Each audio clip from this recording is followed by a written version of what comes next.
Subject ज्ञान YouTube channel आपका हार्दिक स्वागत करता है।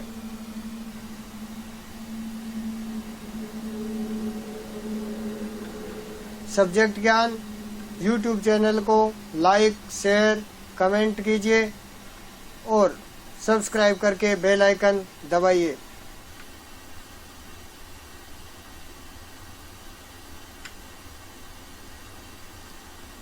प्रस्तुत है कक्षा 10 विषय सामाजिक।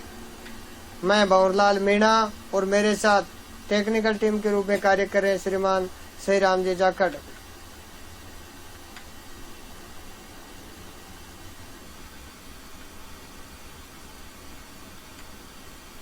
अध्याय 9 भारतीय कृषि।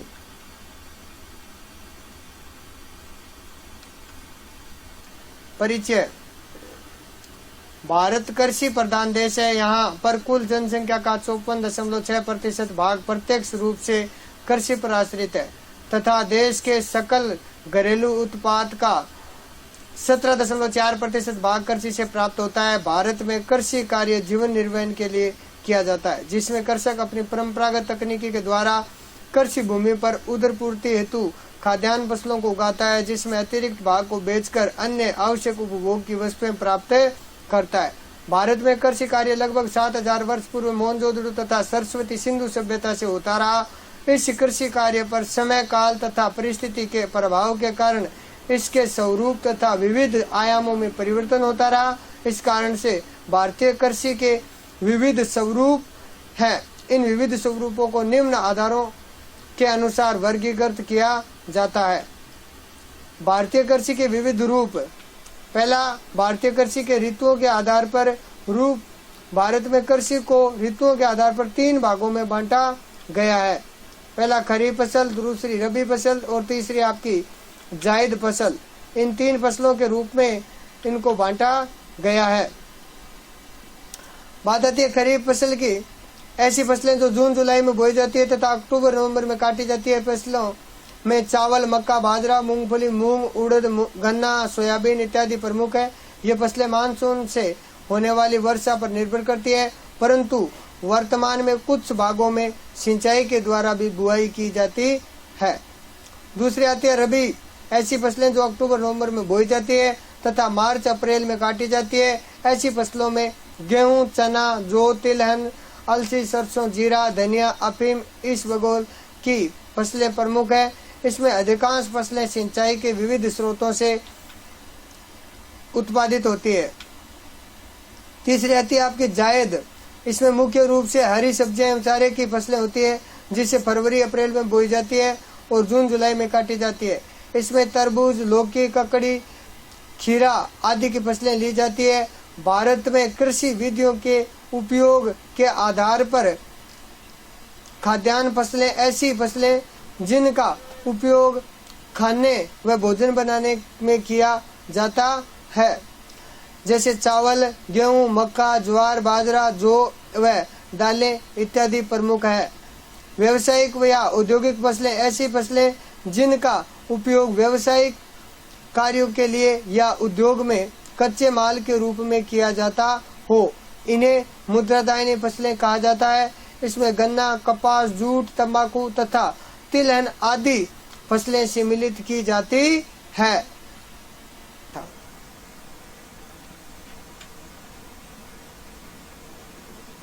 बागानी फसलें देखें तो ऐसी फसलें जिसे विशाल बागानों में उत्पादित की जाती हो तथा पेय व औद्योगिक कार्यों में उपयोग में ली जाती हो, जैसे चाय, कॉफी, रबड़, सिनकोना, गर्म मसाले इत्यादि।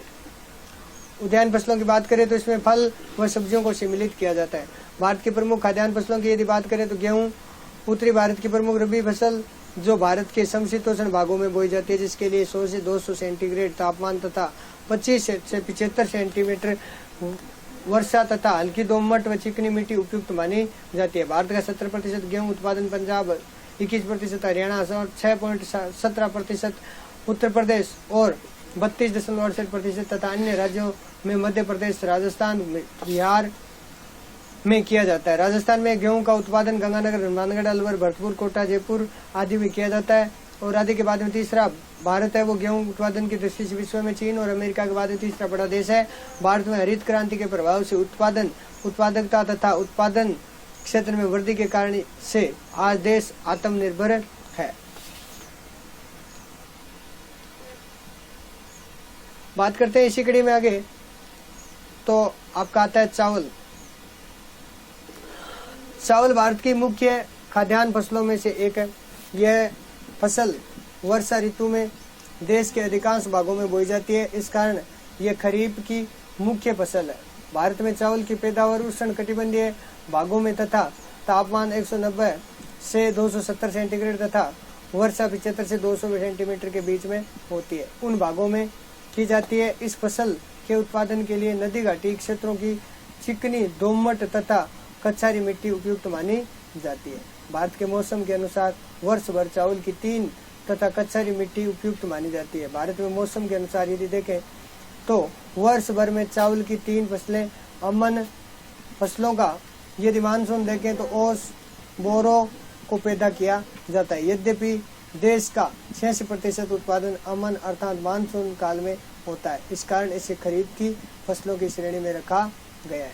देश में चावल के कुल उत्पादन का 90% भाग पश्चिम बंगाल 15.22%, आंध्र प्रदेश 14.3% और उत्तर प्रदेश 11.3%, उड़ीसा 9.2%, बिहार 8.80%, तमिलनाडु 8.2% तथा अन्य राज्यों में मध्य प्रदेश, असम, छत्तीसगढ़, झारखंड, महाराष्ट्र, पंजाब में किया जाता है। राजस्थान में चावल का उत्पादन गंगानगर, हनुमानगढ़, कोटा व बूंदी में सिंचाई के द्वारा अल्प मात्रा में होता है।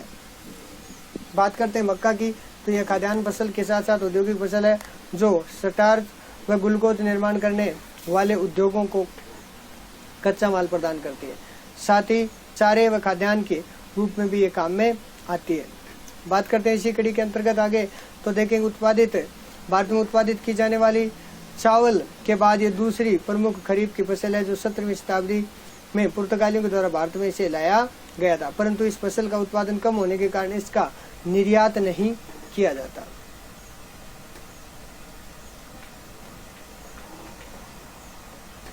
बाजरे की बात करें तो इस फसल को चारा तथा खाद्यान्न दोनों के लिए उत्पादित किया जाता है। बाजरा की खेती गर्म तथा शुष्क जलवायु में जून से अक्टूबर के मध्य की जाती है। ये खरीफ की फसल है जिसे 250 से 350 सेंटीग्रेड तापमान तथा वर्षा 40 से 60 सेंटीमीटर तथा हल्की मिट्टी जिनमें जल निकासी की उपयुक्त दशा वाले भागों में बोया जाता है। साथ ही यह सभी प्रकार की मिट्टी में बोई जा सकती है।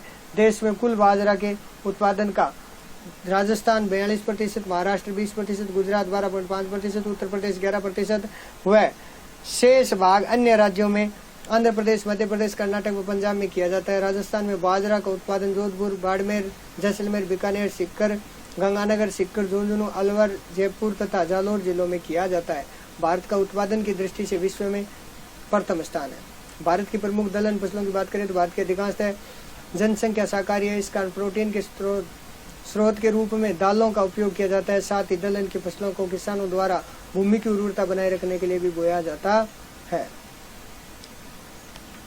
उसके बाद में अगले बिंदु पर चलते हैं, तो अगला बिंदु आता है भारत में दालें खरीफ तथा रबी दोनों मौसम में बोई जाती है। मूंग, मोट, उड़द, अरहर आदि खरीफ के मौसम तथा मटर, चना, मसूर आदि रबी की फसलों के अंतर्गत आते हैं। बात करते हैं राजस्थान में चना का उत्पादन गंगानगर, हनुमानगढ़ और बीकानेर की नहरी सिंचाई वाले मैदानों में किया जाता है। चने के बाद दूसरी प्रमुख दलहन फसल है वो आपकी अरहर मानी जाती है। देश में यदि बात करें तो बाजरा व कपास के साथ मूंग, उड़द, जवार आदि के साथ प्रायद्वीपीय भागों में बोया जाता है। तो राजस्थान मूंग के उत्पादन में प्रथम स्थान पर है और यहाँ पर मूंग का उत्पादन अर्ध शुष्क मरुस्थलीय भागों में जालोर, नागौर, जोधपुर, पाली में किया जाता है। भारत की प्रमुख मुद्रादायनी या वाणिज्यिक या नकदी फसलों की यदि हम बात करें तो भारत में कुल कृषि भूमि के 1/4 भाग पर मुद्रादायनी फसलों का उत्पादन भी किया जाता है। ये फसलें जहाँ किसानों की आय का साधन है वहीं उद्योगों को कच्चा माल का भी प्रदान करती है। इन व्यावसायिक फसलों में गन्ना, कपास, तिलहन, जूट व तंबाकू प्रमुख रूप से पाई जाती है। बात करते हैं आगे, इसी कड़ी के अंतर्गत देखें तो अगले बिंदु की तरफ बढ़ते हैं। गन्ना। गन्ना भारतीय का मूल पौधा है तथा बांस वनस्पति का वंशज है। यह जहां देश की व्यावसायिक फसलों में प्रथम स्थान रखता है, वहीं उत्पादन तथा उत्पादक क्षेत्र की दृष्टि से भारत विश्व में प्रथम स्थान पर रखता है। भारत विश्व के 50% गन्ने का उत्पादन करता है और भारत में गन्ने का उत्पादन उष्णकटिबंधीय भागों में किया जाता है, क्योंकि दक्षिण भारत की आर्द्र जलवायु गन्ने के रस की मात्रा को बढ़ाती है, जिससे यहाँ उत्पादन अधिक होता है। और भारत में गन्ने के प्रमुख उत्पादक राज्यों में उत्तर प्रदेश, महाराष्ट्र, कर्नाटक, तमिलनाडु, आंध्र प्रदेश व गुजरात प्रमुख है। राजस्थान में गन्ना उदयपुर, गंगानगर, भीलवाड़ा, चित्तौड़गढ़ व बूंदी में पैदा किया जाता है। और भारत में गन्ने का उपयोग गुड़, चीनी व एल्कोहल बनाने में भी किया जाता है। बात करते हैं कपास की, तो भारत में सूती वस्त्र के प्रयोग के संबंध में उल्लेखनीय मनुस्मृति ऋग्वेद में मिलता है, जो ये दर्शाता है कि भारतीयों को कपास के से सूती वस्त्र बनाने का ज्ञान प्राचीन समय से रहा है। देश की कुल कृषि भूमि के 6.7% भाग पर कपास की फसल पैदा की जाती है।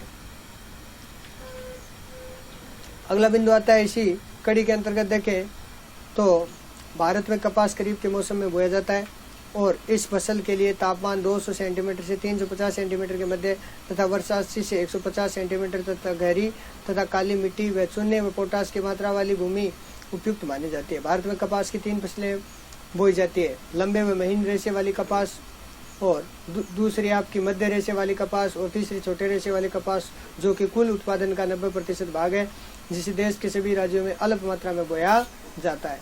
देश में कपास उत्पादन व उत्पादन क्षेत्र की दृष्टि से गुजरात प्रथम स्थान पर है और महाराष्ट्र द्वितीय स्थान पर, और तीसरे स्थान पर आपका आंध्र प्रदेश माना जाता है। कपास से उत्पादन मांग से कम होने के कारण तथा मांग की अधिकता के कारण अमेरिका, सूडान, केन्या तथा मिस्र से आयात करता है। राजस्थान में कपास का उत्पादन गंगानगर, हनुमानगढ़, बीकानेर, कोटा, बूंदी तथा झालावाड़ जिले में किया जाता है। बात करते हैं आगे, तो अगला बिंदु आपका है तिलहन। भारत में विश्व के 10% तिलहन का उत्पादन किया जाता है और तिलहन फसलें खरीफ तथा रबी दोनों मौसम में उत्पादित की जाती है। भारत में तिलहन फसलों की मुख्य फसलों के रूप में मूंगफली, सरसों, तिल, सूरजमुखी, अलसी, अरंडी, सोयाबीन है। बात करते हैं दोनों फसलें कुल तिलहन, मूंगफली तथा सरसों दोनों फसलें हैं वो कुल तिलहन उत्पादन का 80% भाग रखती है। मूंगफली की बात करें तो ये ब्राजील मूल की फसल है। विश्व का 30% भाग भारत में ही उत्पादित किया जाता है, जो भारत में खरीफ के मौसम में बोई जाती है। देश की कुल तिलहन फसल 45% तथा मूंगफली से भारत से इसे प्राप्त किया जाता है। देश में मूंगफली की 85% पैदावार गुजरात, आंध्र प्रदेश द्वितीय तथा तमिलनाडु तृतीय, महाराष्ट्र चतुर्थ स्थान पर है तथा कर्नाटक राज्यों में होती है। राजस्थान में चित्तौड़गढ़, सवाईमाधोपुर, भीलवाड़ा, जयपुर, गंगानगर, बीकानेर, जयपुर, हनुमानगढ़ तथा राजस्थान नहर के सिंचाई क्षेत्रों में इसको उत्पादित की जाती है। बात करते हैं सरसों की, तो विश्व की 70% है सरसों भारत में उत्पादित की जाती है। जो देश की 85% सरसों उत्तरी भारत में उत्पादित होती है। तो उत्पादन की दृष्टि से राजस्थान देश का 41% भाग रखने के कारण प्रथम स्थान पर है। मध्य प्रदेश, गुजरात चतुर्थ पर तथा पंजाब, हरियाणा में भी इसे पैदा किया जाता है। बात करते हैं आगे इसी कड़ी के अंतर्गत देखें तो अगला बिंदु आपका है राजस्थान में अलवर, भरतपुर, हनुमानगढ़, गंगानगर, सवाईमाधोपुर, भीलवाड़ा, जयपुर, बीकानेर तथा राजस्थान नहर के सिंचाई क्षेत्रों में उत्पादित की जाती है। अन्य तिलहन फसलों की बात करें तो अरंडी, जो मशीनों में स्नेहक यानी लुब्रिकेट, साबुन बनाने तथा चमड़ा शोधन के काम में ली जाती है। अरंडी उत्पादन का 65% गुजरात तथा 25% राजस्थान में किया जाता है। देश में सोयाबीन उत्पादन का 70% मध्य प्रदेश, 20% महाराष्ट्र व 10% भाग राजस्थान में पैदा होता है। बात करते हैं भारतीय अर्थव्यवस्था में कृषि का योगदान, तो सबसे पहले आता है रोजगार का साधन। कृषि भारत में 55.6% जनसंख्या का प्रत्यक्ष रूप से रोजगार साधन है। दूसरा बात करें सकल घरेलू उत्पाद में, तो सहायक भारत में सकल घरेलू उत्पाद में कृषि व सहायक कारकों का योगदान अधिक रहा है। 1951 में जो योगदान 1993-94 की कीमतों पर 55.11% था। इस पर कमी का कारण औद्योगिक विकास में द्वितीय व तृतीय क्षेत्रों में उत्तरोत्तर वृद्धि रहा है। उसके बाद में देखें तो अगले बिंदु की तरफ बढ़ते हैं तो आता है आपका अगला बिंदु आता है विदेशी व्यापार में योगदान। भारत में वैश्विक कृषि उत्पादों के निर्यात में 2.7% योगदान रखता है। भारत कृषि उत्पादों के निर्यात की दृष्टि से विश्व का 10वां बड़ा देश है। ये भारत में के कुल निर्यात का चौथा बड़ा सेक्टर है। निर्यात के रूप में चाय, चीनी, तिलहन, तंबाकू, मसाले, ताजे फल व बासमती चावल आदि प्रमुख उत्पादक माने जाते, जबकि आयतन में खाद्यान्न सम्मिलित किया जाता है। बात करते हैं उद्योगों के लिए कच्चे माल की आपूर्ति। तो भारतीय कृषि आधारित उद्योग जैसे कपड़ा उद्योग, चीनी उद्योग, वनस्पति तेल उद्योग, जूट उद्योग, रबड़ उद्योग तथा मसाला उद्योग को कच्चा माल कृषि फसलों से मिलता है। औद्योगिक उत्पादों के लिए बाजार बात करते हैं। भारत की 60% जनसंख्या ग्रामीण क्षेत्रों में निवास करती है, जो कि कृषि पर निर्भर है। कृषि से संबंधित यंत्रों जैसे ट्रैक्टर, जुताई उपकरण तथा खाद व कीटनाशकों के लिए यह क्षेत्र बाजार उपलब्ध करवाता है। भारतीय कृषि का आकलन करें तो हम ये पाएंगे कि कृषि जहां भारत की अर्थव्यवस्था का आधार है, वहीं रोजगार तथा आय सर्जन का बड़ा साधन है। परंतु कृषि पर मानसून की निर्भरता तथा उनकी अनिश्चितता व अनियमितता तथा बाढ़ व सूखे की विभीषिका के कारण उत्पादन कम होता है। यदि भारत में कृषि का विकास करना तो हमें कृषि के प्राचीन स्वरूप व उत्पादन का जीवन निर्वाह प्रयोजन में परिवर्तन करना होगा। साथ ही कृषकों में अशिक्षा, गरीबी तथा ऋणग्रस्तता को दूर करना होगा, तभी भारतीय कृषि व कृषकों का विकास हो सकेगा। बात करते हैं भारत की 54.6% जनसंख्या वर्तमान में कृषि तथा संबंध क्षेत्रों से आजीविका प्राप्त करती है। दूसरा, भारत में कृषि को ऋतुओं के आधार पर 3 भागों में बांटा जा सकता है। स्थानांतरित अथवा ज़ूमिंग कृषि भारत के आदिवासी क्षेत्रों में जहाँ जंगलों को जलाकर उस स्थान पर कृषि कार्य किया जाता है। बात करते हैं औद्योगिक फसलों की। ऐसी फसलें जिनका उपयोग व्यावसायिक ऋतुओं कार्यों के लिए, उद्योग या उपयोग के लिए कच्चे माल के रूप में काम में किया जाता है। इसे मुद्रादायिनी या नगदी फसलें भी कहा जाता है। भारत में हरित क्रांति के प्रभाव से गेहूं की फसल के उत्पादकता तथा उत्पादन क्षेत्र में सर्वाधिक वृद्धि दर्ज हुई है। मिट्टी में नमी बनाए रखने के लिए कृत्रिम रूप से फसलों को जल प्रदान किया जाता है, जिससे सिंचाई कहा जाता है। भारत में चावल की 3 फसलें अमन, मानसूनकालीन ओस, शीतकालीन बोरो, ग्रीष्मकालीन को पैदा किया जाता है। 8 नंबर, मक्का की फसलें को चारे, खाद्यान्न व औद्योगिक तीनों रूपों में उपयोग में लिया जाता है। भारत में उत्पादित की जाने वाली चावल के बाद दूसरी प्रमुख खरीफ की फसल है। दक्षिणी भारत की आर्द्र जलवायु के कारण गन्ने की उत्पादकता दक्षिण भारत में अधिक है और लंबे व महीन रेशे वाली कपास, अमेरिकन कपास, जो कि कुल